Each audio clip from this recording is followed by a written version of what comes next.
Live at Buffalo Billiards. It is South by Southwest 2013. I'm on, I don't know, 4 hours of sleep, I think, and we're only day 2 in, but that's okay because we have 2 more days of this. Fitz and the Tantrums sits in front of me. Lady, gentlemen, thank you so much for stopping by. And we were discussing, I was trying to remember if I'd interviewed you guys last year. It seems like I remember putting together you on the schedule to come by, but maybe Trevin did the interview, who comes in after me in about 15 minutes. I don't remember. But welcome back to Austin, Texas. Texas. Thank you so much. Thank you. Welcome back to the madness. I can't believe that after last year you wanted to come back. After we took a year off. You should. We took a year off, and now we're back. You know, all right, with our brand new record that's coming out in May 7th. Okay. Yeah, more soon, than just a dream. And singles already out there, so people can already find that. And, it's crazy to think a year ago when you guys were here, and how much music has changed. How people receive music has changed in just a year. And if we go back 5 years, before there was such thing as Twitter or whatever else, isn't it mind-blowing? What do you guys do to try and keep up with that? I mean, you almost have to go to class weekly. You really do. You really do. I think it's really about always being on your phone. It's sad, though. It's become very... it's turning off light. All about that. Turning on your device. And you can't avoid it, though, because that's where the kids are. And I was having a discussion with a friend of mine who's in the industry that, if you're below the age of 21, you've probably never owned a record. You've never gone to a store and purchased a CD. You go and you get on your computer and you go on Spotify and you say Fitz and the Tantrums, and it comes up, and that's how you listen to your music. Yeah. Isn't that bizarre to you? It's pretty bizarre, but you got to, I've realized that even myself now, it's very rare when I actually go out and buy a CD. I'm buying stuff on iTunes or Amazon or whatever it is, and it just.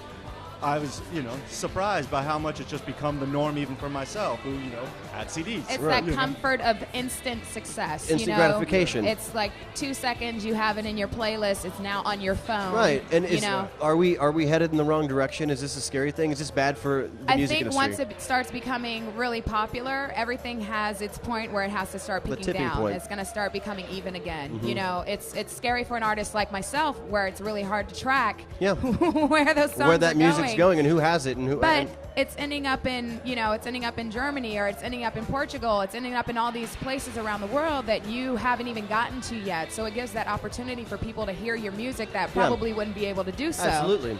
So it's kind of that double-edged sword. It's helped us a lot as starting as an indie band, and then now stepping into a major situation. Had we not had the help of both radio and our streaming services and being able to get instant gratification to our fans, we probably wouldn't be sitting with you right now.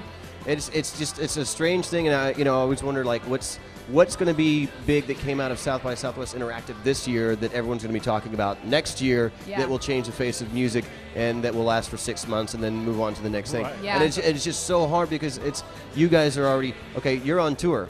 Yeah. So you got to get to the venue, you got to check in, you got to sound check, which you got to drive to the venue. It's not like you guys are on some cush bus. You got to get there and put in the work. Then you got to check in. Then you got to grab something to eat, maybe a change of clothes. Oh, I got to tweet this. I got to get online. Food is never allowed. Never an option. Sets. It's just I don't know how artists do it anymore because I don't think anyone realizes how much work it truly is to be on tour. It is a lot of work for us, and you know what? It's.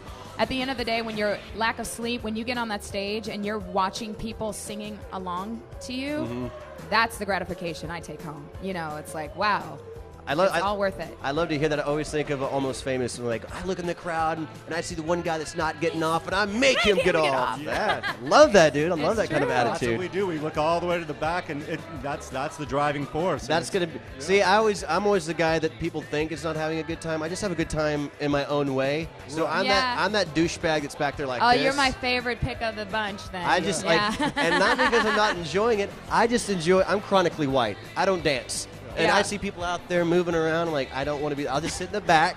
I'm usually close to the bar, but trust me, I'm having a good time. Not in your head. You're bobbing your head. I'm enjoying it in my own but little at least way. You are not looking down at your phone. No, dude. That's one of my pet peeves. Is someone who would rather watch the show through his camera.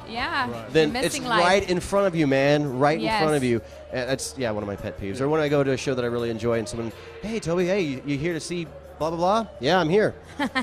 Cool, man. What you been up to? Shut up. I'm here to watch blah, blah. Stop talking to me. So enough enough about me. Let's talk about Fitz and the Tantrums. Again, album May, you said. May 7th, More May Than 7th. Just a Dream. More Than Just a Dream is the Okay. name of the record. The new single was called Out of My League. And obviously, people can find you guys Facebook, Twitter. You're Yes. always doing that. So Fitz catch and up with the them. Tantrums everywhere. Fitz and the Tantrums live from down here at Buffalo Billiards. Almost forgot where I was for a second. More than just a dream.